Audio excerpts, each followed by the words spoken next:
really familiar. I've seen you before, haven't I? Barry. Barry. Barry Allen. Right, It's fine. sorry.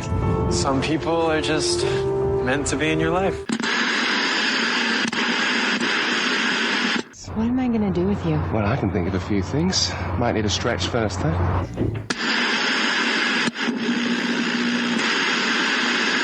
You told me the dead don't want anything. Either I'm willing to do whatever is necessary, or I shouldn't be up there at all. Which is exactly why I can't be. You can't kill murder. You can't get revenge on evil. You can only fight them where they live.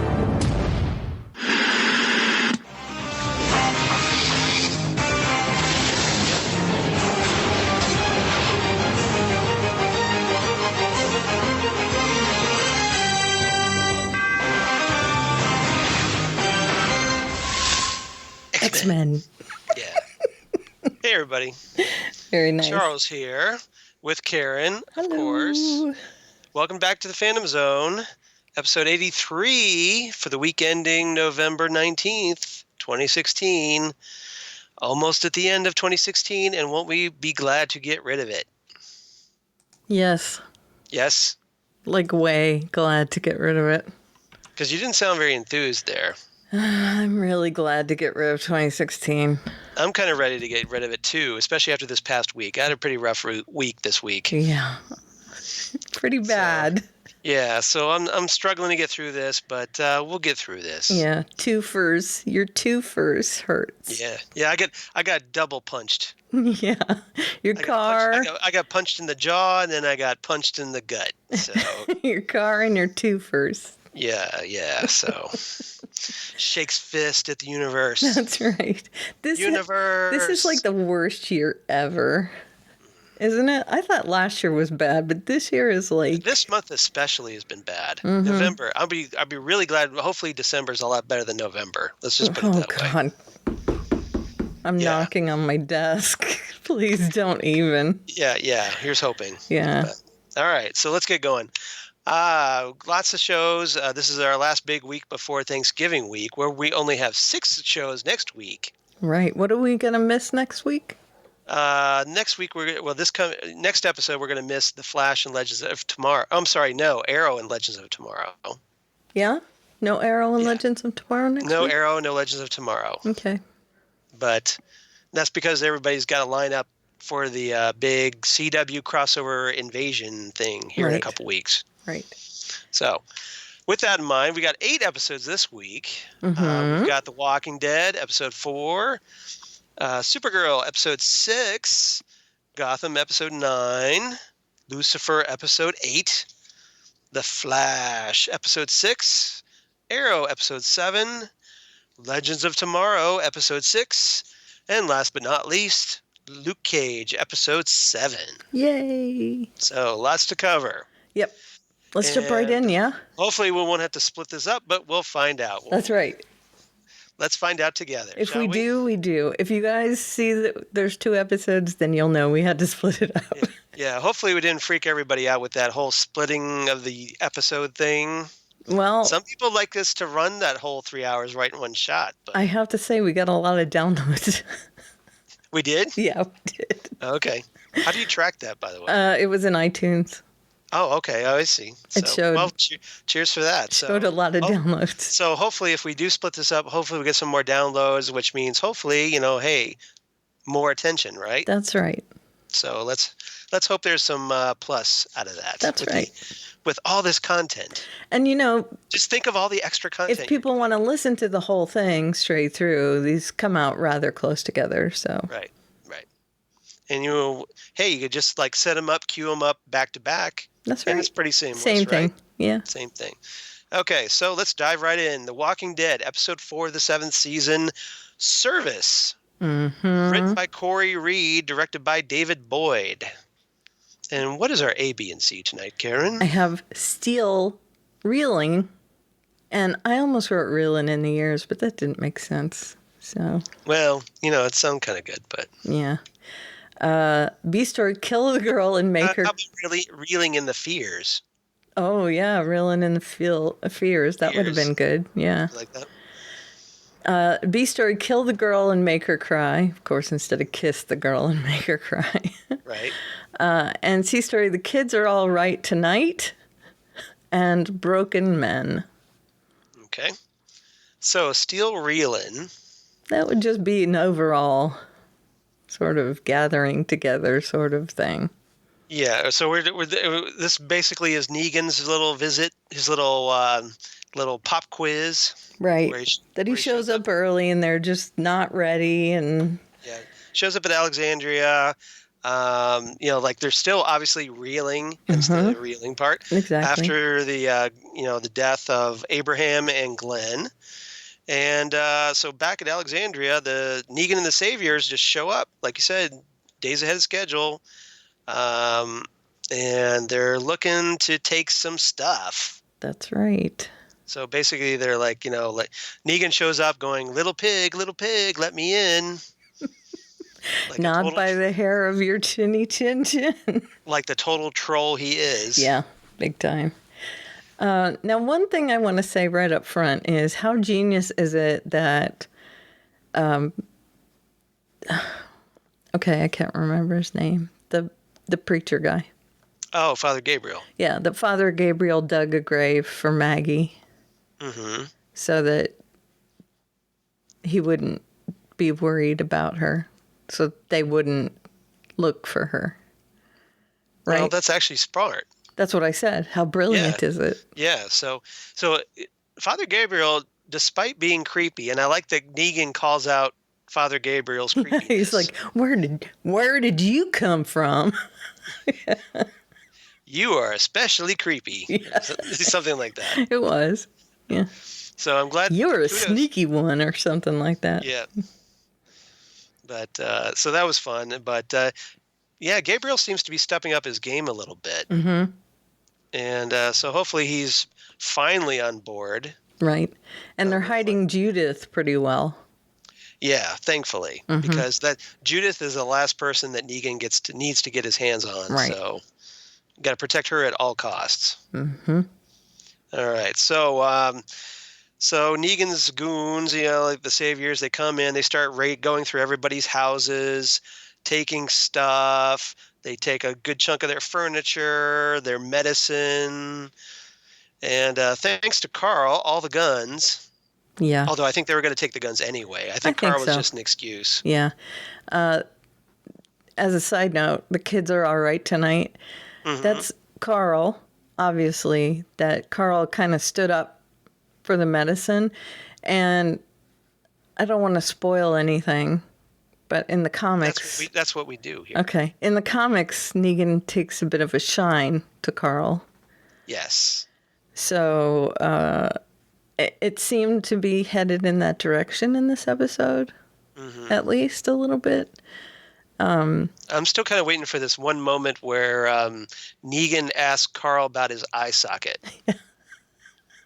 Exactly. That better be coming up because I want to see it too.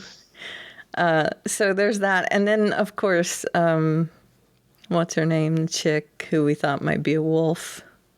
The young girl with the balloons. Oh, Enid.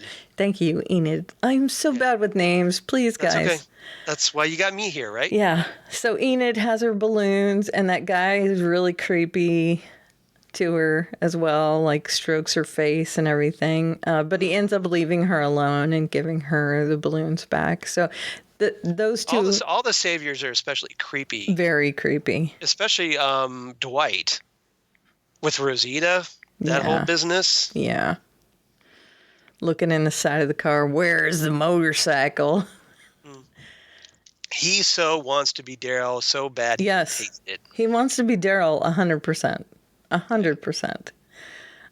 Well, he admires the fact that Daryl just really isn't broken. Mm-hmm. He knows Daryl's not broken. Daryl's waiting for his opportunity. Do you think that Dwight is jealous of Daryl because Daryl didn't break like he did? Yes. Because he knows I think so too. He knows that even though Negan says he's a soldier, he is not. He broke. Yeah. And that's the whole deal. If you're one of his soldiers, you broke. Right. So essentially, the way I see it is, as obviously the psychiatrist that I am, that licensed psychologist, that he's transferring his hatred for himself onto Daryl because he's really mad at himself for breaking. Right. It's completely the opposite of how you would think. The guys that are the grunts are the ones that didn't break. Right. And the guys that are his soldiers are the ones that he broke. You know, if you break a horse, they are subservient to you and they do what you want them to do. If you don't break a horse, they run wild or, you know, you... So Daryl essentially... I'm just waiting to see where you go with this analogy. So Daryl essentially didn't break. I'm just saying, you know, you can control a horse that's been broken. So Dwight has been broken. And he's so mad. He's smoldering. And I think that, like we said last week, Dwight is, in his head, he's got that thing just brewing that Gordon said to him last week. That one little...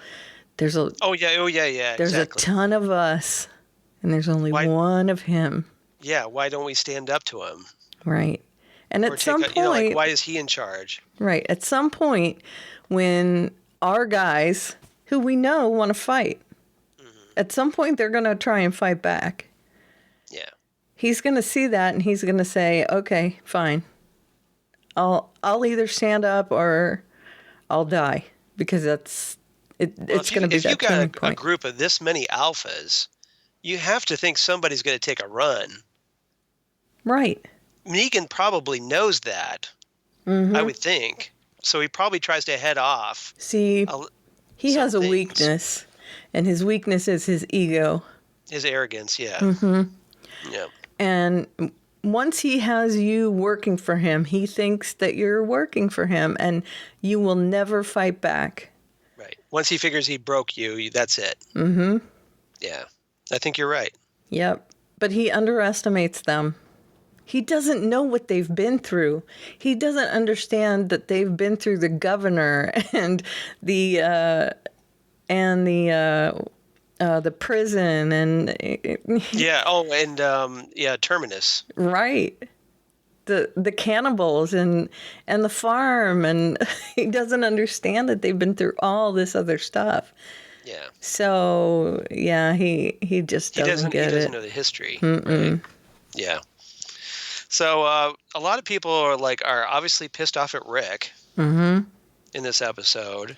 Yeah, but I don't think they know that he's playing the long game. Well, he hasn't. I mean, he's kind of vaguely hinting to Michonne, but he hasn't come right out and said, we've read ahead in the comics, so we kind of know where he's going. Right. So that's why I'm telling everybody online to just relax. Rick's got this covered. Right. Just everybody settle down. Right. He's not broken like you think he is. He's not whipped, No. So just be cool. The Rick-tator will come back. Don't worry. Rick-tator. I love that. Yeah, so just be cool. Rick lives longer than Negan. I'll just put it that way. Yeah. So we got Spencer calling out Rick in a big way. Yeah. He's got he's just fed up because he thinks Rick has just rolled over, and keeps telling Rick look, we should have made a deal while we had a chance. And what does that mean to me? That means someone is not long for this world. Well, again, we've read ahead, so. Right. But yeah, he's just begging for it, isn't he? He is. Well, and even if I hadn't read ahead, Spencer is. The moment he calls out Rick and says that, well, Glenn and Abraham are on you. That, right? And Rick warns him. He goes, look, princess, you have no idea what you're talking about. Right. And by the way, don't hide crap in your hidey hole. Yeah, we find that out. Because we got Spencer's secret stash hidden in the floorboards. Yeah. He's got booze and canned food, and so. Yeah. So Spencer's obviously looking out for Spencer. Right. And the Rictator doesn't like that too much. No. So he's a little mad about that. yeah, and Olivia comes up and calls out Spencer for not telling her about the guns. Right? Because it's her life on the line about that. Pretty much. Yeah. Negan was going to kill her. And that is not good. Yeah, it wasn't good at all. And then, yeah, because he basically, Negan is just, Negan's told that there's like a couple guns short. And so he's like, well, Rick, are you lying? Or does Olivia here suck at her job? Mm-hmm. That's almost exactly what he said. Pretty much, yeah. And she says that the manifest is right. Right. And that means that she sucks at her job. Right. So, she says Rick's not lying. Yeah. She at least stands up for Rick. Yeah. And then, that's when he threatens her life. And I think it's a pretty nice thing that she does for Rick. That, she knows Rick's not lying about it. That it's on her, essentially. But it's on Spencer. And Spencer doesn't stand up. No. Well, Spencer's weak. And Rick calls him out for being weak. Right. And there he is with his booze and his canned foods and... Yeah. You just want to punch that guy right in the throat. I do. I really do. Yep. Don't worry. I know. He'll be getting what's coming to him. Yes, karma. If they follow. Come on. Look at what's going on. I know. When people do... It's a great little scene, by the way. When people do crap like that on the show, karma bites them. It does. It does. They do kind of make a point about karma that that when you screw up that intentionally, people don't come to your aid. No. We'll put it that way. Pretty much. You rarely get away with it. Let's just put it that way. People don't stand up for you later. So, kill the girl and make her cry. That's Olivia, which we already talked about. We kind of talked about, and we kind of talked about the kids with Carl. Yeah, Carl and Enid, right? Okay. And the broken men are essentially Rick and Daryl and Dwight. Yeah. Now, there was a big moment I wanted to talk about in this segment. Sure. Where Rick and Michonne are talking. Mm-hmm. And Rick confides in her about Shane. Mm-hmm. And Shane with Lori, and who he thinks is the real father of Judith. Right. And it's a big, big deal. Right. That he thinks it's Shane's. He's pretty convinced that, yep, it's definitely Shane's. Right. He seems pretty certain about it. And we're pretty certain about it too, right? I would love it if, like, at some point we get Judith gets a blood test somewhere. And, like, maybe that baby doctor that's taking care of Maggie, the obstetrician. Right. So maybe they find out, guess what? She's actually yours, Rick. That would be great. Wouldn't it be? Mm-hmm, it would be. We'll see if it happens. I really hope it is Rick's. It would be nice if it was Rick's. Mm-hmm. But regardless, Rick says, look, I put that aside. I love her as a daughter. I want to, I want to take care of her. I want to protect her. Even though I know she's not mine. I just had to kind of like accept that so I could keep her alive. But I will die before she does. Right. And he's very adamant about that. Mm-hmm. And I think he's also kind of telling Michonne, if I do die, you better keep an eye on her. Right. Right. Well, I think she's one of the few people he trusts to do that. Mm-hmm. And Carl. Yeah. She's already taken Carl under her wing, I think, if something happens to Rick. But I think Rick already knows that she'll look out for Carl, but I think he wants to make sure about Judith as well. Right. Yeah. And so he's reinforcing that. Yeah. But it's also good that he's finally opening up to her about this. Mm-hmm. And that we find out that he suspects that. Right. Right. Because we've never heard him say that out loud. No. This is something he's kind of kept secret from the audience as well. Right. How he feels. Although we right. had inklings of it. Well, we obviously. have our understanding, but we didn't know how he felt about it. Right. Exactly. Yeah. So but I wanted to talk about that. It was a bit of a revelation. It was. Yeah. That's why I thought it was a big deal. There were two other things also. Michonne going out with a rifle and missing and having to use her katana. And yeah, she was very annoyed with that. She wanted to be like a markswoman. Yeah, she did. But apparently the katana is her weapon. Yeah. So follow the way of the warrior, as far as I'm concerned. Right. And he ended up taking the gun away from her anyway and giving it to Negan. And also, well, there's this bit at the end. It's kind of a big deal where, well, during the course of the episode, they take away all the mattresses from out of the houses. And there's this scene where like Rick is trying to prepare like the floor because they've had their mattress with a bunch of blankets and stuff. Right. Yeah. So, and this is all psychological warfare on the part of Negan to break them down, so to make them they're not comfortable. Right. Take away your comfort. Yeah. Yeah, because you guys have it so good here. Once he confides in her and talks to her about stuff, she finally, she helps him with the blankets and everything. There's also some stuff with Rosita and what's his name out in the forest, the idiot. Oh, yeah. With Eugene. I take that back. Well, there's Spencer. Yeah, they go out in the forest and she's shooting stuff and doing some other things, and they find the bike. Right. They bring back Daryl's motorcycle. Right. They do not give it to Dwight, though, right? No, he gets it. Oh, does he? Yeah, he got the motorcycle. I hate Dwight. Yeah, we're supposed to hate Dwight. Right. Don't send Dwight. Sorry, it's The Office. But Rosita does have another big, because while she was out there in the woods and then she kills a bunch of walkers, these were the same walkers that killed Denise, if you recall. Right. Right. So, she says they killed Denise. Yeah. Yeah. So she kind of got revenge for Denise a little bit. Right. So she finds a shell casing. Mm-hmm. Oh, right. She takes it back to Eugene. And says, make me some bullets. Make me a bullet. Yep. It's bullet time. Yep, there's that too. So, and remember, she pockets away a gun that she had stashed away inside the car that she found out while she was out there. Right. So she's got a gun and maybe a bullet. That's right. So for one shot. Mm-hmm. Better make it count. Gee, I wonder who that's going to be for. I wonder.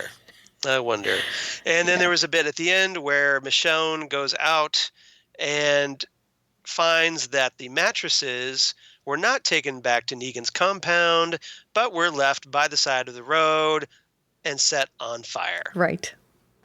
Because Negan is a douche. Right. Yes. And it's his way. It's his power play. Yeah, basically. It's like, hey, I didn't need the mattresses anyway. We just took them. Can't have them either. Right. Yeah, so Michonne is not happy. Yeah. Yeah. So Negan is a douche. Mm-hmm. And other things. Yeah, my husband and I... Other colorful metaphors. Yeah, my husband and I were calling him all kinds of names. Although, man, does Jeffrey Dean Morgan play him well? He is great at those characters. He really is. He is great at villains. Yeah. Totally. But I loved him on Grey's Anatomy, where he wasn't a villain either. He was wonderful on that. No, he's a great... That's what makes him great, is because he's a great actor. He has that range. Right. But he excels at villains. Yeah. I cried when he died on Grey's Anatomy. Spoiler alert, he dies on Grey's Anatomy. Well, I'm not going to watch Grey's Anatomy. So. He had a heart problem. Okay. So. Now you've ruined the series for me forever. Mm-hmm. Okay, so what do you give The Walking Dead? My rating for this, 8.5 out of 10, obviously smoldering mattresses. Excellent. I gave it 8 floorboard hidey holes. Spencer's secret stash. So mad at Spencer. Just so mad. Guy right in the throat. And see, I think part of why I was a little lower than you is just because I was so angry at Negan. Right. It just made me smolder through the whole thing. Yeah. He's that villain you love to hate. That's what makes a good villain. It's true. All right. So let's move on. Supergirl, a little bit of a little lighter show. Changing. Time to make it. Oh, sorry. Changing. Sorry. Little David Bowie commence. Today here on the Phantom Zone podcast. All right. So teleplay by Andrew Kreisberg and Caitlin Parrish.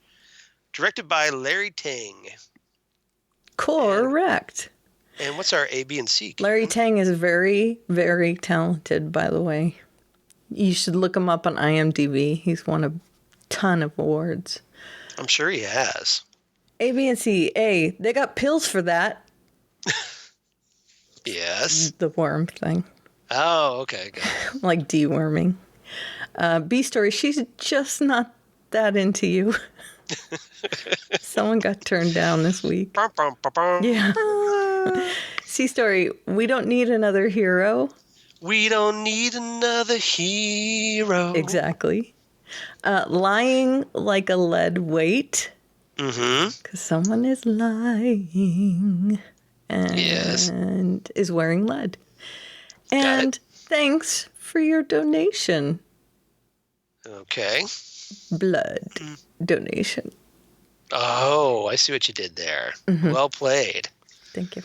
All right, so they got pills for that. Yeah, that's Parasite. Did they not do a good job with that special effect? That's all I have to say. It looked just like Parasite from the comics. Yeah, there was there was, as Wynn so cleverly titled him, the Purple People Eater. Yeah. Yeah, but he looks like that in the comics. But I have to give credit. He was purple, and I was very happy about that because I would have been mad. Now, he's been green in the comics before, but I like him purple. I do too. That's my preference. I'm old school. That's classic Parasite to me, purple. With the X-looking thing on him, yeah. But so we've got our first Lost veteran of the week, William Mapother, Tom Cruise's cousin. Yeah, right.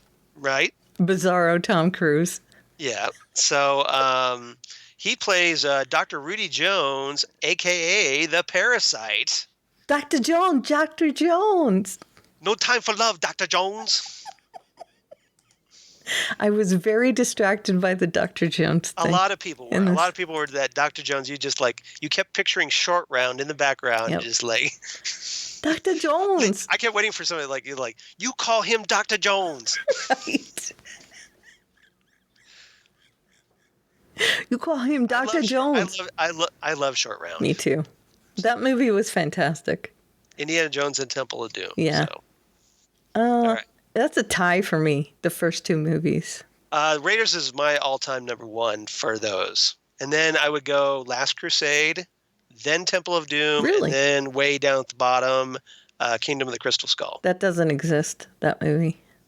I said Crystal it's way Skull? down at the bottom. It doesn't exist. No, it kind of exists for me for one reason. Okay. The Cambridge chase scene. All right. And the motorcycle. All right. That's a great scene. Okay. That is where the Indiana Jones to me. All right. Watch The Italian Job if you want a good chase scene, but otherwise. I agree. You can see a chase scene anywhere. I agree, but as far as Indiana Jones chase scenes go, that's that a good one. Okay. You have to admit that's a great chase scene. Sure. It's okay. The rest of the movie does not exist. Hands off. Yeah. I love the South part. Although it does have the War Doctor in it, so kudos to John Hurt. Okay, John Hurt's in it. Yeah, great. Okay. I'm just saying. Yeah, I know. What is this bizarre segue? Yeah. Can we we start talking about, Indiana Jones jumping in a refrigerator to escape a nuclear explosion. Yeah, that's wrong. That we're not bitter about. No. Not at all. Dumb. Moving on. Yeah. Okay. So, Parasite. Love the Parasite. How do we get from that to Indiana Jones? I have no idea. I have no idea. Oh, Dr. Jones. Dr. Jones, that's right. Right. Good point. Okay, so don't get me started again. We'll go right back down I know. the road. They got pills for that. So he sticks his hand into the wolf. The wolf has a worm in it. That's the parasite. The parasite goes into him, and he ends up hurting all these people. Yeah, this is right out of an X-Files episode. Or The Thing, perhaps. Fringe. I think that was a nod, or Fringe, but I think that was a nod to The Thing mostly. Yeah. But because you got a frozen wolf in the Antarctic or whatever, or Arctic or wherever they were. Right, and, some sort of research station. yeah, they're studying global warming. Hello, heavy Climate hand. change. Yeah. Oh, climate change is bad. Yeah. Well, and they did, they did this twist where the climate change scientist is crazy. Right. And not just that, but the climate change scientist gets infected with the parasite and wants to ruin the earth. yeah. How does that help with climate change? I don't know. Right? And then the guy from Monk. Well, to be fair, it's the alien parasite driving him. I know. So he's not really in control. Right. And then the guy from Monk, Yeah. who is the opposite guy, who is practicing his speeches. I love that guy, by the way. I can't remember his name, but he's like the lieutenant who was on Monk. Do you remember the guy? I've never watched Monk. Oh man. Sorry. You need to watch Monk. I have so many shows, It was so good. Tony Shalhoub? I like Tony Shalhoub. I love him in Galaxy Quest. Yeah. He's great. About- I'm not dismissing Tony Shalhoub. Did you like him on Wings? Didn't watch Wings. No, well, that I can forgive you for. It's a sitcom. Thank you. But Monk is really good. I watched Frasier. Does that count? No. Okay. Monk, it's got the guy from Silence of the Lambs, the bad guy from Silence of the Lambs in it. He's the police chief on Monk. Oh. Yeah. Ted Levine. Oh, okay. That's Got his it. name. Tony Okay. Shalhoub. And the guy, the square-headed dude who was practicing his speech in the back of the limousine, the other guy against climate change or whatever. I'm trying to remember that guy. The other guest star on Supergirl. I can't remember. Yeah, it's all right. He was the lieutenant on Monk. And I was like, oh, 2 really great guest stars on Supergirl. Because I was like, man, I know who that guy is. I watched him in something, and I watched it hard. Whatever show it was he was on. What is this bizarre segue? Okay, I'm just saying. You know when you see someone in something and you know you saw him, Right. and you know you watched it, like rabidly watched whatever show it was on, but you can't put your finger on it. It was this guy. It gnaws at you. Yeah. So I looked him up and it was Monk. Okay. Anyway. So, she's just not that into you. Yeah. Yeah, this is a big episode for our Alex. Mm-hmm. Alex Danvers. Following up on what happened last week on Supergirl. That's right. Picking up that Alex has come to terms with her sexuality, and kind of starts to. Well, then the record scratch,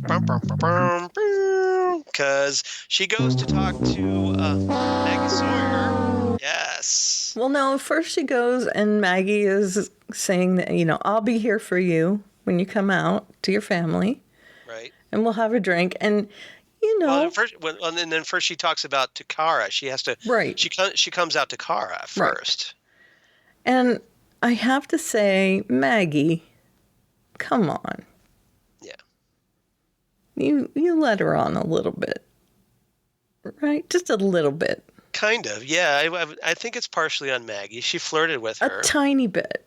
Well, I think, all right, maybe Maggie thought she was already gay and then thought it was okay to flirt with her. Mm-hmm.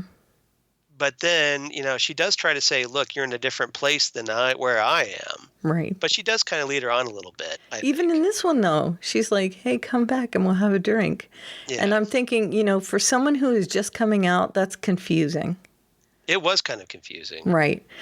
Now, I'm not saying... I think that's partially why my rating wasn't higher for this episode. That's partially. And also the heavy-handed, lame message of... No, I did like the fact that, okay, they didn't automatically hook up. Right. right away. I agree. Maybe they'll hook up down the road. Right. And I think... But I thought it would have been really contrived if they had hooked up right there in that episode. Agreed. And I think Maggie's excuse is because she wants Alex to experience things. Right. She doesn't want Alex to just jump into a relationship. Well, the way she kind of intimated was that I don't want to be that first, because she says when you're feeling this way, you're at this stage that everything is heightened. Everything is like your experiences are just out there. So I don't want to be that person for you. Right. So maybe she is just not wanting to be that first experience type thing. I think so. Can you hold on just a minute? Yes. I can see. Shall we hit the pause button? Yeah. All right.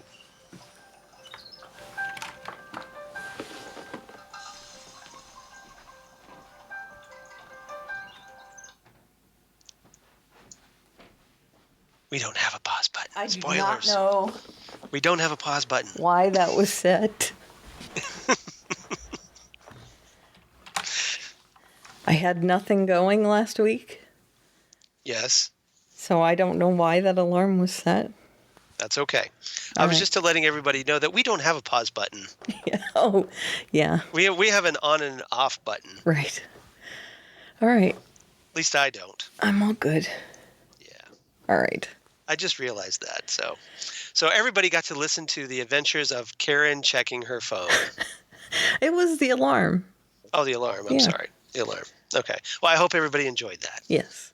All right. I have no idea why it was on. Let's go get right back in. So we're talking about Alex. Yeah. So Alex, she came out to Kara, and I think this was actually done well. Right. Because I think Kara would just blurt out the first thing that came into her head because it was a surprise. I was a little let down by Kara's reaction right away. See, a lot of people were. But I thought she should have been a little more sensitive. Well, but it came out of nowhere to her. She had to have suspected, right? Where? I don't know. She's been dating men this whole time. Right, but where would she have? I don't know. They've been talking about boys, and so she sits her down and she says, I think I'm gay, essentially. And Kara's like, what? Of course she's going to blurt. And Kara's not one to think things through and say things. She blurts. Right. And so I thought that's kind of a Kara thing. Well, I had to think that she had to be a little suspicious of Maggie and Alex. Alex, thank you. Their interactions going on. I wouldn't have. The way they were kind of getting really close together. She would think what? That they're just being really close friends? Well, they were a good team. Okay. Working together on a case. Why would she suspect anything? But the way Alex was talking about her was like she was hung up on Maggie. I don't know. I would have brushed it off. I wouldn't have suspected it. Okay. Because it just would have come out of left field for me. Okay. And me personally, I wouldn't have reacted like that because I'm not a blurter. I'm a thinker. But Kara's a blurter, so. Yeah. Well, as someone who actually had one of his friends come out to him and say, "Hey, I'm gay." Right. I think I reacted a little better than Kara did. Well, sure. You're not a blurter either. You're a thinker. So there's that. Most of the time. Well, I would say all the time. You're not one to just word vomit. And she is. She's a word vomiter. She's done it before. So, she did it with Mon-El just a couple weeks ago. That's true. And she's done it with Jimmy. She's done it with Wynn. So I wasn't surprised. It was in character for her. That darn Supergirl. Yeah, exactly. And to be fair, she redeemed herself, and it wasn't much longer that she came over and said, I'm really sorry.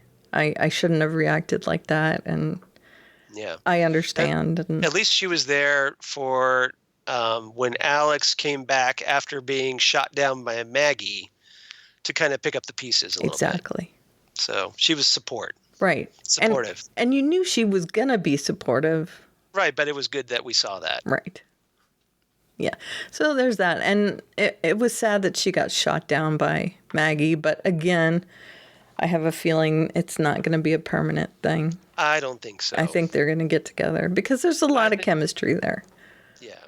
And, things happen on these kind of superhero shows where they're together thrown 1 week, together. They're off another week, and then they're back together another week. You don't think they're going to get locked somewhere in a room or something? Pretty much, Come on. Yeah, that's coming. Plus, Kyler and Floriana have really good room scenario. Really good chemistry together. It seems like they really do. So, all right. We don't need another hero. That's Mon-El. Yes. Mon-El finally steps up to the plate. Well, kind of. Kind of. He tries. Yeah. He makes the effort. Right. Only after everybody on the show calls him out for being a douche. Now, was it you that I had a conversation with about him maybe being royalty, or was that Jeff? That was me. Okay. That was last week right here on the Phantom Zone. Okay, good. I discussed this with both Jeff and Emily, my other two co-hosts, and they said, what a great... On Made of Steel. Made of Steel, yes. And they said, what a great theory. So, and I gave all credit to you, by the way. Well, thank you. I said I thought it was you. So I said it's totally not my idea at all. And I could be wrong. I know. And one of our listeners actually wrote that she watched the episode again after listening with that in mind. Right. And it is a completely different point of view if you watch it again with that in mind, because it seems completely true that he's just so out of touch because he's royalty. Right. And that's kind of what made me suspicious. Right. And that's why I wasn't buying, I just thought that whole story that he was a guard or whatever. Right. Part of the royal guard. It seemed rather convenient. Right. So, and they're on our Facebook page, they're discussing, they're going back and forth now.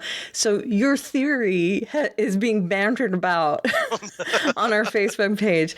Awesome. Because I mentioned it, and again, I gave you full credit for it. Well, so, yeah, they're talking about it. Then when it all comes crashing down, you know who to blame. No, and I said it's just a theory. I said, and Emily's like, oh, I don't know, so it's one of those things that It's a good theory. It's a great theory. I am like 90% leaning in that direction.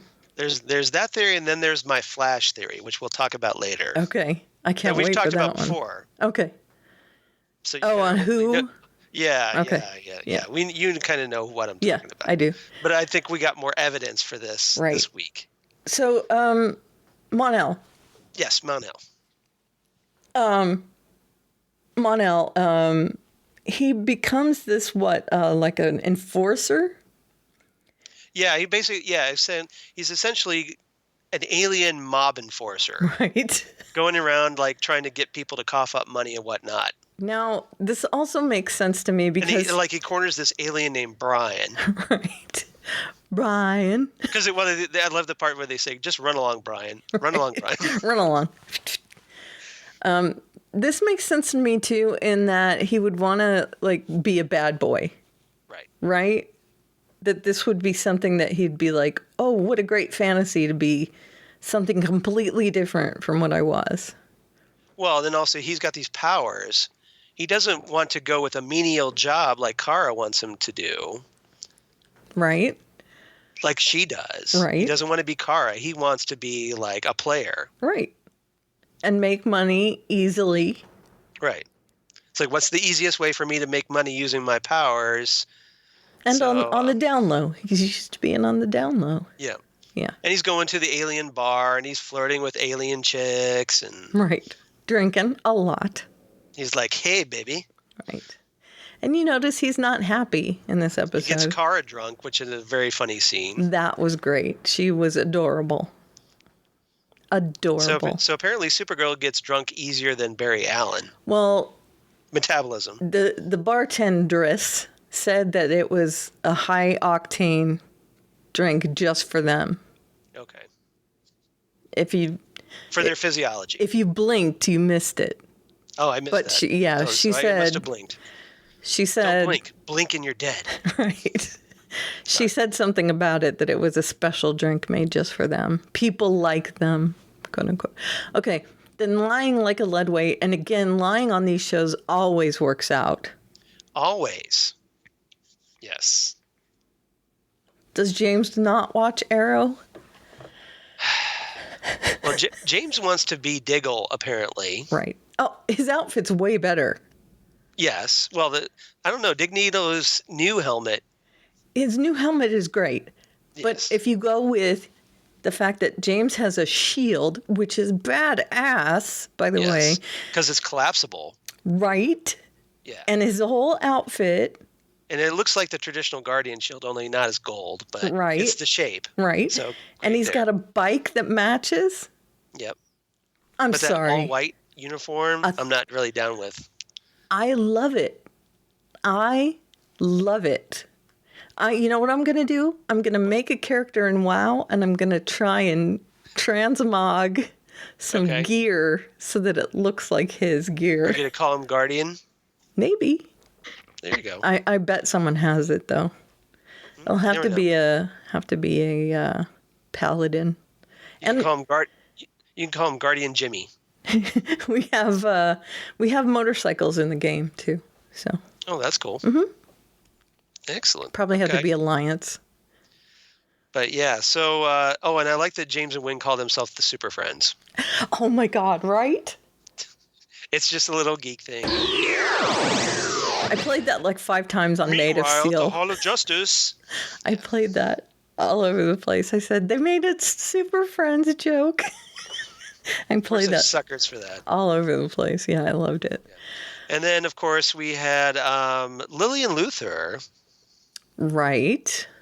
Up to shenanigans, surprise. Yeah, taking. Because she. Mon-El is like at the end of the episode, like comes across this homeless dude, tries to help the homeless dude because now he's a hero, right? Right. After he tries to use a parking sign as a javelin. In the tradition of no good deed goes unpunished, and trust me, it doesn't. Mm-hmm. The homeless man actually turns out to be part of Project Cadmus. Mm-hmm. Uses a taser. Don't tase me, bro. Right, and snatches. And knocks Mon-El out, and then they stuff him in a van and drive off. And guess who's behind the wheel? Lillian Luther. Lillian. Yep. And, of course, we missed that Parasite drains Kara and Jean. Right. Yes. Kara recharges, but Jean doesn't. So Alex goes to get Magan. Yeah. And this is what bugged me. She says to Magan, I need a green Martian's blood. Yeah. Why would she say green Martian?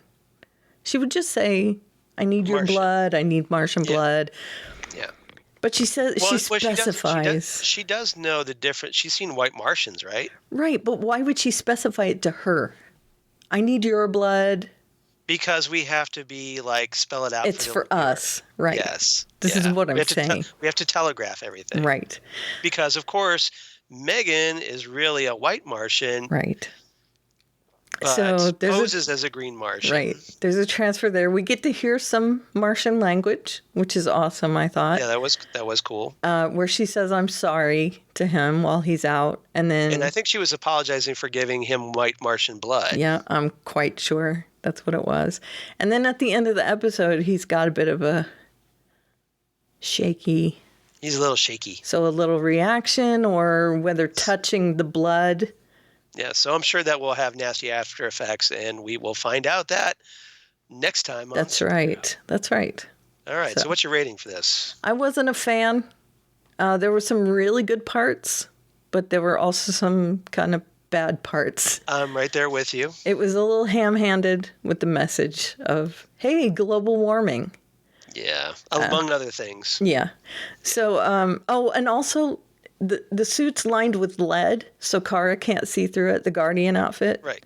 But someone else can see through lead. Right? Good point. Good point. Yeah. If it was lined with kryptonite, he wouldn't be able to see through it. But of course, you realize that Jimmy now has a helmet full of lead, and he's probably breathing in all those lead fumes from his helmet. Not so good. And he could probably crush, because lead is a very malleable metal. Right. So you could punch that in really easily. Yeah. It's not going to offer much in the way He just said lined. Oh, lined? Okay. Yeah. So it may just be like in between the layers of the other metal. I would hope so, because I hope you wouldn't be getting like direct lead fumes from it that. just might be lined somewhere in there. Okay, so I gave it 7.5 pretty awesome steams.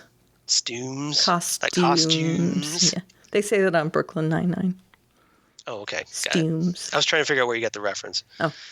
And I was a little more generous, not much, but I gave it 8 balls of plutonium because Kara decides to go to defeat the parasite. Let's go into a nuclear reactor and come back with some plutonium. Plutonium 139 is stable. It's not green, though, or glowy. It looks like lead. Yeah, but it's also radioactive. It's not, actually. Oh, it's You'd not? have to eat like 1,000 pounds of it to be. Plutonium 140 is, though. Oh, okay. I think that's why they specified 139. Okay. I mean, it is, but it's. Okay, I was just because I didn't research the specific type of plutonium. I know, but if you have to go and research something, that's a problem. That is a problem. Right. I agree. All right. So moving on. Gotham, episode 9 of the 3rd season, The Executioner. Judge, jury, and executioner. Executioner. That's right. Written by Ken Woodruff, directed by John Baring. Mm-hmm. And our A, B, and C, Karen?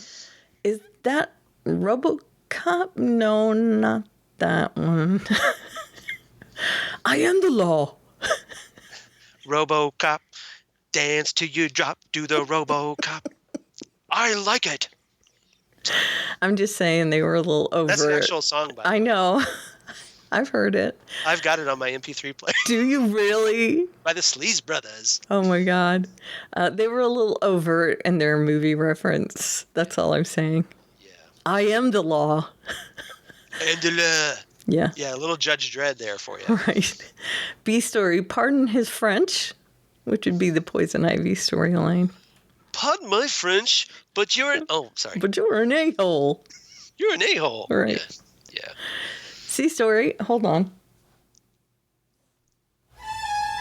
I was waiting for a little Ferris wheel. C story, train of lies.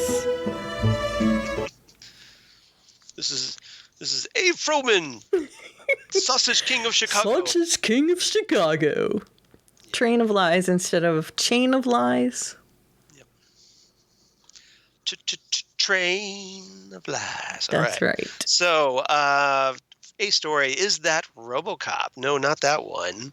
Has to be Barnes. That's right. Judge Dredd. Barnes. Or as I like to call him... clobbering time. It's clobbering time. It's the Thing. Captain Thing. He definitely went clobbering time. He did go clobbering time on this. So, big time.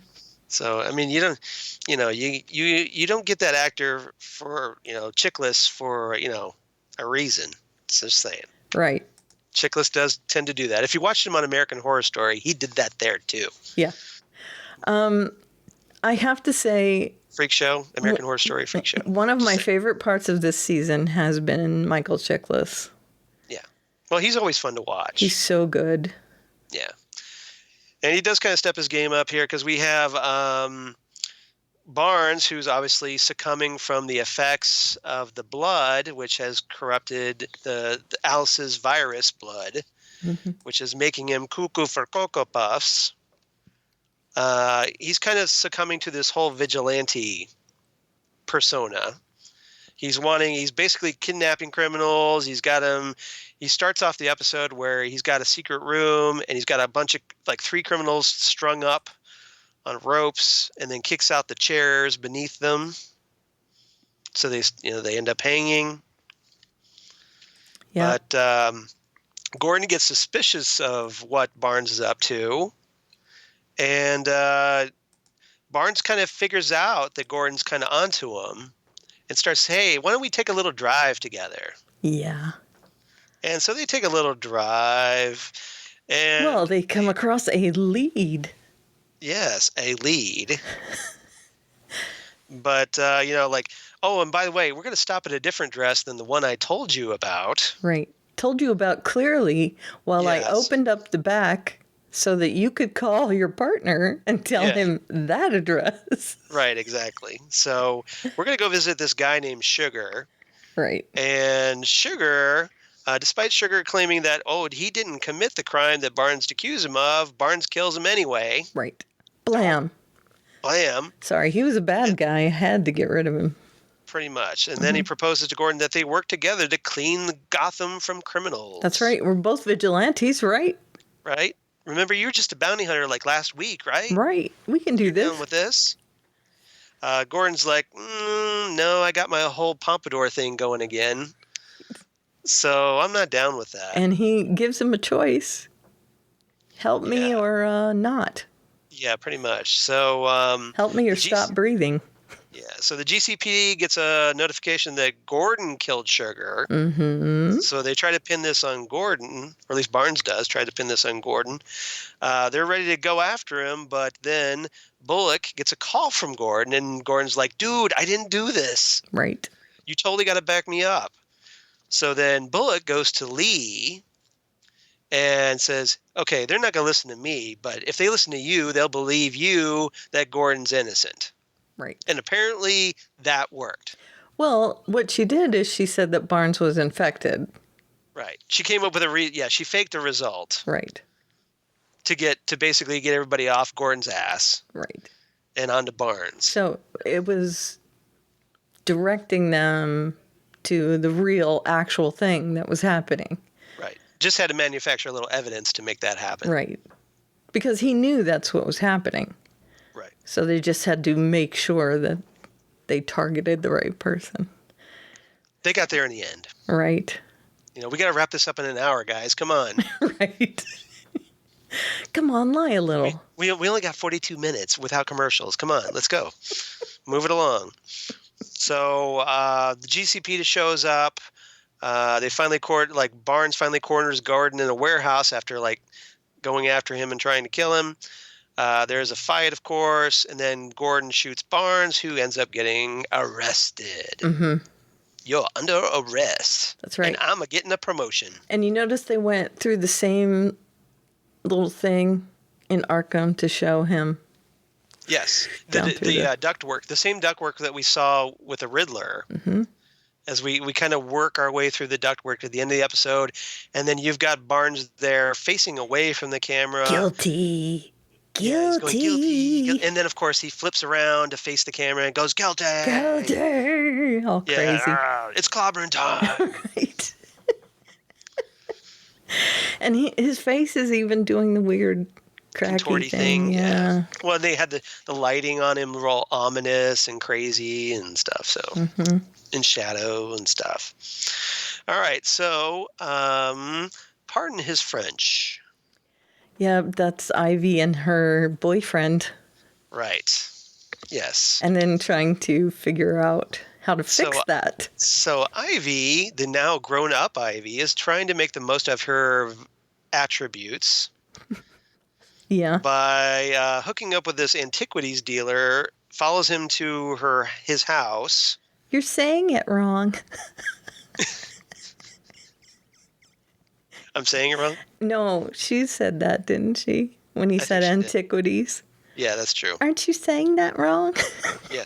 Yeah, we find out that even though she's grown up, apparently Ivy is still a ditz. Right. Which is kind of disappointing. She's 12 still.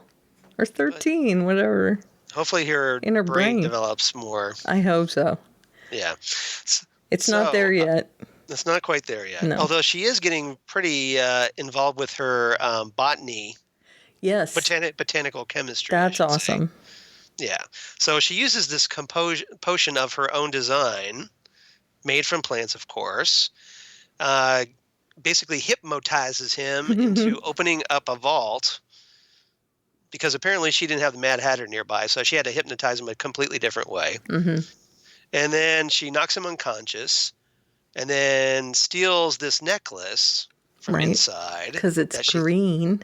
Yeah. I think that's part of it. But Oh, you think that's why? it's big and shiny and green. This big, like gaudy looking necklace thing. Mm-hmm. And she swipes that. And he wakes up. It's not the best potion ever. No, because it only knocks him out for like a minute, and then he wakes right back up. Right. So she's not perfected her skills yet. So dude is like looking for her. Right. So then Ivy ends up going to visit Selena to hide out. And she finally tells her who she is. After eating all her food. Right. And finally convinces Selena that, hey, look, I'm really Ivy. And then she takes her to Bruce's house, right? Here's what I love about this is she goes to Bruce says, come back to my place. Right. Because you could be in danger here. Right. So when she introduces this grown-up Ivy to Bruce, Bruce is like, are you sure this is Ivy? And she goes, yeah, she ate all my food. I'm sure she's Ivy. Yeah. Well, and she kept saying, you're still an idiot. Right. Exactly. Throughout the episode. Yeah. So Ivy's getting a little peeved. Now did you notice there's a bit where Ivy tells Selena, like looking like this, I can get guys to give me stuff. Right. And what do you give them in return? Nothing. Okay, that's not going to work all the time. Ivy, you realize that, right? Right. That's what I'm thinking to myself. But I think she kind of puts this little thought in Selena's head about using her sexuality. Yeah. In the social circles. Mm-hmm. Because I think that's part of what's been going on is that to kind of gradually evolve Selena from a street rat into a more sophisticated... into working those social circles where she can go to this high-end thievery. Right. And Bruce is helping with that, too. Yeah, a little bit. To refine her. And have you noticed how tall David Mazouz is getting? Right. Which is about time. Right. Because he was a wee little Batman there. He's a bat boy. Mm-hmm. And now he's finally hitting the old puberty, so... Yeah. About time. Now he just needs to put on a little muscle. They're pretty cute together. And I like how Ivy totally called it, too. You guys are together. And Selena's in denial. No. No, not. No. And he was like, yes. Yeah. Oh, well, of course, Selena says, no, we're not together. But then that antiquities dealer finds like a box in her, like she's got a little hidey hole tucked away behind some bricks. Mm-hmm. And finds a little box that opens up to be a clipping of Bruce's parents' murder. Right. It wasn't the antiquities dealer. He's dead. Oh, I'm sorry. It was the guys that were coming after Ivy for the key, and they are from the Court of Owls. Right. And I forgot to mention that there's a scene where Selena grabs the necklace, throws it, and it breaks open, and there's a key inside. Right. And that's what the Court of Owls is looking for. So now, and... Thank you for correcting. Yeah, it's all right. And the only reason I did like that is because it's so important that now the Court of Owls has this to hold over him. Right. That now they know how important Selena is in his life. Now, mind you, the thing that Selena treasures is the day they met, which is the day his parents were killed. So for him, it's not quite the best day ever, but for her, it's a day that she kind of she's apparently sentimental. Yeah. That's the day we met. Yeah. So it's kind of a special thing for me. Right. Which is weird, but maybe a little awkward for you, Brucey, but right. Yeah. But it was the day we met. Right. Okay, so and how mad is she gonna be when she finds out they took that box? Mm-hmm. She's gonna be mad. And she's gonna be gripping a little bit because she probably doesn't want Bruce to find out that she's got that clipping. Right, because it'll make her vulnerable. Pretty much. Mm-hmm. She doesn't want Bruce to know that she has feelings for him deeper than what she's trying to show him. Exactly. It's because with Selena, it has to be all about what she wants to control everything about her. Right. She shows as much as she wants. No information gets out unless it leaves her mouth. Right. Yep. Okay. Train of Lies. That is Ed and Isabella. Yes. And Oswald. So a little bit of bad news for old Ed. I'm so upset that Isabella's actually dead. I was hoping she wasn't going to be dead because we didn't see a body. until this Well, we episode. did now. Yeah. We did now, but I mean, at the end, we didn't see it. So I was hoping that she would still be alive somehow. But turns out, guess what? She's dead. Deader than dead. Of course, as dead as you get on a comic book show, especially one that tends to resurrect people every so often. Yeah, but she's not going to be that Isabella anymore. She's not mostly dead as opposed to all dead. Right. I'm upset because I really thought that she was like I thought they someone would go a little bit further with this. someone before playing him. something happened. Yeah. I'm kind of disappointed we didn't get Evil Twin out for revenge. Right. Apparently, she was legitimately just really Into him. Ed. Right. Yeah. So it makes it all the more tragic, really. I guess. So this Like you thought she was someone with an ulterior motive, and no, guess what? She just really liked you. so this is really just a wedge between Oswald and Yeah. Ed. Well, it's going to be because once Ed finds out that, oh, guess what? Isabella's brake lines were cut. Yeah, but he doesn't put 2 and 2 together and gets 4. He gets like 6. Well, because he thinks that, oh, guess what? It's somebody else. Butch. Yeah. He thinks it's Butch. is trying to, that basically Butch is, and of course the Penguin's going to say, yeah, it was Butch. That's Yeah. the ticket. Me Yeah. and my wife, Morgan Fairchild. Right. It can't be me. Nope. I would So, never yeah. do that to you. Yeah, let's go after Butch, buddy. Right. I'm your now, pal, right? here's the deal. He comes into the Emmy's room where Ed is looking at the body, and it says it looked like she fell asleep at the wheel. This is what Oswald says to him. Right. So why doesn't he suspect something about him at that point? Because he's emotionally upset. Yeah, I guess. I think once he cools down and he starts figuring this out, he'll start piecing it together. Yeah. It's he's going to piece it together He because that's has what the to. Riddler does. He should have already, He to be should have honest. already, but Yeah. he is up. Like I said, I think because he's upset. Yeah. He's not thinking clearly. And he's just going to jump to the conclusion that it's the person that Now the hates question him. is, will he kill Butch before figuring it out? Well, from the glimpse that we've had from the next week, it's not Butch that he's messing with. Right. It's someone So- very close to Butch, though. Yes. So we will see. And that probably won't go great for Butch. No. And that means it won't go great for Ed. Right? Yeah. So, yeah. And it won't go great for Babs either because Babs... Or Penguin, really. Right. Nobody's happy. Right. Except for Ed. Well, not really, because he doesn't have Isabella Well, anymore. it'll be some catharsis no matter what. So, because he'll feel like something's getting done. Everybody got that? Right. Yeah, it's a little confusing, but... All right, so anything else about this episode? I don't think so. I don't think so either. So what's your rating, Karen? I wasn't a big fan, mostly because I thought Ed should have figured out something more than that. He was kind of I'm dumb. giving him a little bit of a benefit of the doubt because he just lost his girlfriend Yeah, I know. that he knew for a week. I liked a lot of it, though. But there were some parts that I was just like, what? Okay, whatever. 7.5 Where's Nigma oil paintings.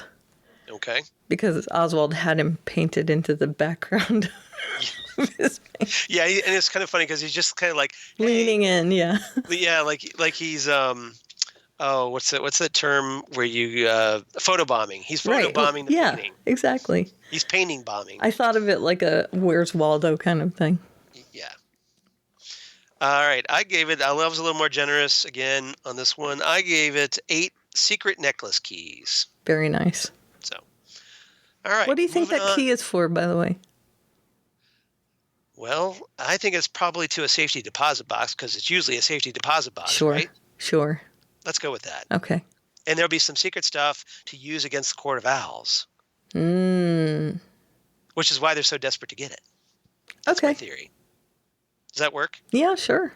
Let's go with that. I had no idea. So, I had no idea either. I just totally made that up. okay. It sounded good, didn't it? Yeah, I wasn't even really thinking. It just. It sounded like a really well thought out theory. Yeah, it but did. Good job.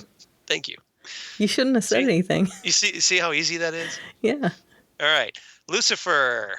Episode 8 of the second season, Trip to Stabby Town. Stabby Town. Which is a great title. I know, I love it. Written by Jeff Lieber, directed by Nathan Hope. Very nice. A, B, and C, Karen. Just another demagogue. Nice. Which is another word for instigator. Not just another Demogorgon. Oh, wait, that's Stranger Things. That's something completely different. Exactly. Someone's instigating a bit in this episode. B story, grave consequences. Yep. And C story, Doctor, heal thyself. About time. Someone was not really helping Lucifer with his own problems this week. No. Someone was not when a little... she's asking it, like, about... Well, we'll get into that. A little focused on other things. Yeah, like... So, Hitler in hell. Yeah. All right, so just another demagogue. Charlotte, yes. So, Charlotte... turns out... We knew there was a reason she took Amenadiel to the grave. And what was it? Oh, guess what? It's to steal Azrael's dagger. Right. And from Uriel's grave. Right. And now Lucifer is freaked out by this because he goes to that grave to get the knife. But guess what? The knife's gone. Body's still there. Bring me the knife. Yes, exactly. So he's what is like, it well, from? let's see. If only I had a forensic scientist I could call on. Mm-hmm. So he goes, beep, boop, boop. Barry Allen. Oh, wait, it's busy. So Barry Allen's busy. Okay, I guess I'll call Ella. Right. Beep, boop, boop, boop, boop, boop. So boop, boop, boop. And so he brings in Ella so that Ella can be all huggy about him. That's right. Although she is a little understandably freaked out, like, okay, why did you bring me here? Right. To a grave, and he says... To a grave, to a secret grave out in the woods. Do you trust me? Are you going to bury me in it? I think there was... Wasn't there a joke that Lucifer says, yes, I'm here to bury you. Right, something like that. Yeah. But... well, he says something to the effect of, you don't think I'm going to toss you in there, do you? Don't you trust me? Right. Something to that effect. I don't know. Yeah. And of course she does. She does. Because they built up... Well, he says, like, I need you to do me this favor. And she goes, okay, well, I want you to do a favor for me. Right. And then, which we find out later is that she wants him to go to church with her. Right. Which I think is just weird. Yeah. But well, whatever. imagine how he feels. Sure. But he doesn't have a problem stepping into church, though. No. He's been in churches before. It's just a building to him, really. Right. Well, I mean, just, like, I could talk to Dad, but I don't want to. See, I don't think he thinks of them as consecrated places at all. No, I think he thinks of them as phone booths. Right. Just another building where Dad talks to people sometimes if he feels like it. Right. But never to me.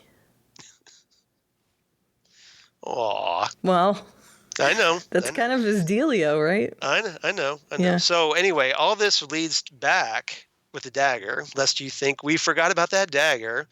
All leads back to Mom. Because, it turns out Mom released that dagger into the world to, quote, get God's attention. By letting the mortals kill each other. Which should send off all kinds of, like, danger bell warnings, right? Well, she thinks it should. But I would think that Lucifer would be like, wait.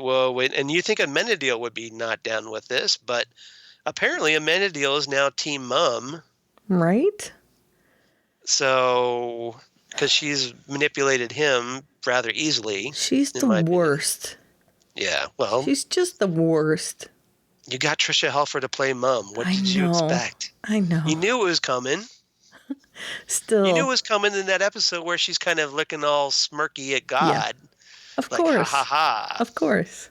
Mwahaha. So, twirling her supervillain mustache. Is this her thing that, she was banished to hell and tortured by God, her man, right?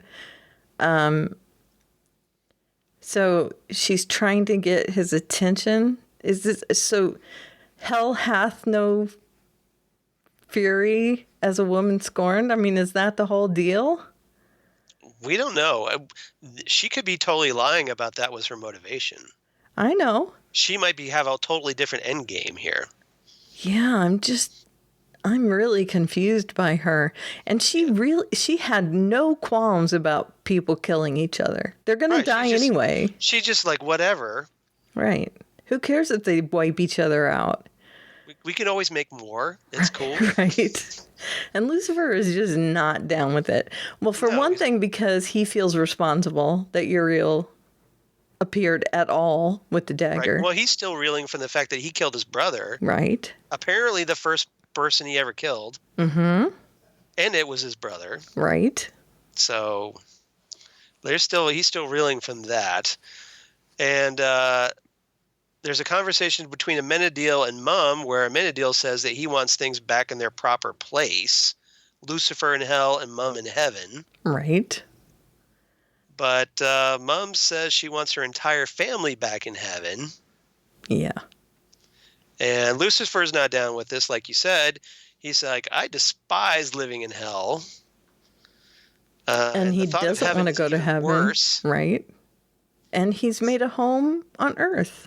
Yeah, apparently this is the only place that I feel understood. Right. So. And she just is completely grossed out by this fact. So apparently there's a nice little ideological split in the family here. Well, I think Amenadiel kind of understands it, but he doesn't feel like that. No, he just I want things the way they used to be. Right. And he sees where Lucifer's coming from because he understands the appeal of humans, but he doesn't feel the same way about them. He sees where Lucifer could be attached to them, right? Don't you think so? That? Mm-hmm. Because he made friends with Linda and he knows Chloe and all of those people. And of course Maze, and I know Maze is a demon, but she doesn't belong in heaven, that's for sure. She wouldn't go with them wherever they went. No, because she's going to be as much as she cares about Amenadiel, I think she's ultimately loyal to Lucifer. Right. So she would go wherever he went. Right. But never to heaven. So if he goes to heaven... Exactly. That's not happening. Yeah, I think Mazikeen would be like, let's see, heaven or going trick-or-treating with Trixie. Right. I think I'll stay here. I think I'm going to go trick-or-treating with Trixie. Right. Yeah. I understand completely what Lucifer is saying. For one thing, he left hell because he didn't want to be there anymore. Period. Right. It had nothing to do with anything else. He never wants to go back there. He buried his wings or whatever it was he did. Put him in the back of a shipping crate, whatever it was. Right. He cut off his wings. And that was just him. It had nothing to do with heaven, hell, his dad never answering him, nothing. He just didn't want to be there anymore. So why would he want to go anywhere else? He wants to be on Earth. He likes it there. So Lucifer's got all this stuff rattling through his head, which kind of leads us into our C story. Because Dr. Heal Thyself, because Lucifer tries to reach out to Dr. Linda now that he's opened up to her. Right, because Maze apparently has communicated that Linda is open to talking to them again. Yeah, and as we suspected, Lucifer is concerned that he broke his therapist. Right. Which I thought was kind of funny because that was the exact same words I used here a couple weeks ago. Right. He broke her. And it's funny because they've literally changed places. She's on the couch, he's in the chair, and she is asking I'm sure that was deliberately symbolic. Yeah. And she's asking him all kinds of questions about hell. Now that she knows he's really the devil, she wants to know everything. Right. And he's like, okay, I need help. I came here in the first place because I needed help. And, it wasn't just all fun and games for me. I came here to get your help. And I kind of want it. And he's self-diagnosing. He's talking to himself. He's trying to treat himself because Dr. Linda's asking all these stupid questions. Right. So Hitler in hell. Yeah. How did that? How did you torture him? Right. Yeah. Yeah, exactly. And he's like, well, he has a different place. But eventually, Dr. Linda realizes that Lucifer's a lot like her therapy patients. He's like just a confused person from a dysfunctional family. Right. And finally, she kind of... And that's like, okay, I can treat that. Treats it, yeah. Yeah, so... But of course, she's still going to... back on track with Dr. Linda. She's still going to ask him questions, which is going to be funny. It will be funny, as long as they don't get too serious with it. Right. Yeah. Well, I think there's going to come some times where she has some... She was kind of freaked out really hard there at the beginning. Yeah. There's going to be some... Think there'll be a reckoning on that? No, but there's going to be some morality issues with her, I think, at some point. Because... I think we need to get Dr. Linda's background at this point. I think I want to know more of where she's coming from. Yeah. Because we don't know all that much about her. No. But Lucifer's done some bad things, and mostly just because he doesn't think they're bad. Right. On Earth, he doesn't think that sleeping with 100 people is bad, or... he's amoral about it. Right. And he will just say those things to Dr. Linda, not thinking they're bad, and she will have to kind of... Well, I think before she was just passing them off as part of his little Lucifer dementia delusion. Exactly. Like, oh, he's just being, he didn't really do that. His delusion. Right. But now she's just like, oh, he's really serious about this. Right. So she's going to have to actually, instead of just eating that as part of his persona, quote unquote, she's going to have to take everything he says seriously. So there's going to be some morality issues there. I agree. All right. Anything else? No, but I love this one. Yeah, this is a great episode. Oh, and the thing with Dan at the end was really heavy. Yeah, we forgot to talk about that. Dan gets a hold of the knife. Right. And Dan has a little some confessional, basically. Yeah. In the process of trying to kill Lucifer. Yeah. He basically threatens Lucifer for ruining his family. He tries to blame Lucifer for it. Lucifer kind of turns it back on him and goes, look, I wasn't really the one. You guys were broken up before I met Chloe. Mm-hmm. So I'm not really the guy, am I? Right. The one responsible. He says, you don't really think it's me, right? And then Dan kind of has a breakthrough. Right. And he says, no, it was my fault. And then he was also, Lucifer is kind of impressed. And I think this is going to pay off later because he's like, you're stronger than I thought for being able to resist the knife. Right. And I'm guessing they said that because it's got to pay off down the road. Right. That he actually has this grudging respect for him now. Yeah. And that's been building over the last couple episodes as well. Yeah. I thought that was a really good scene between the two of them. It was. And I agree. He also kind of threw, and this is theoretical as well as literal, threw himself on the knife. If Chloe had gone out there, he definitely had some beefs with Chloe. So it was better that Lucifer confronted Dan rather than Chloe. Exactly. Yeah. So I thought that was pretty magnanimous of him to go out there because he was in danger as well. So. Yep, I agree. Pretty good. And because as we know, Lucifer is vulnerable to that knife. He could have been killed just as easily. Exactly. So all right. So what's your rating for this episode? 8.5 favors. Yeah. Traded favors. Mm-hmm. All right, and I'm in sync with you on this one. 8.5 stolen LAPD fridge containers. Because that was the other thing Dan blamed Lucifer for stealing his damn yogurt or whatever. Yogurt or food. Was it yogurt? The fridge, something like that. Yeah, he said, "I didn't know it was yours. It had my name written on it." Did you see my stapler? Yeah. As anyone who's worked in an office knows, that's always a danger where someone raids the office fridge and steals your food. Yep. Because they're dicks. Right. Those people are the worst. So if you're one of those people, you're evil. Charlotte food stealers. That's a toss-up as far as. Yeah, it kind of is. Okay.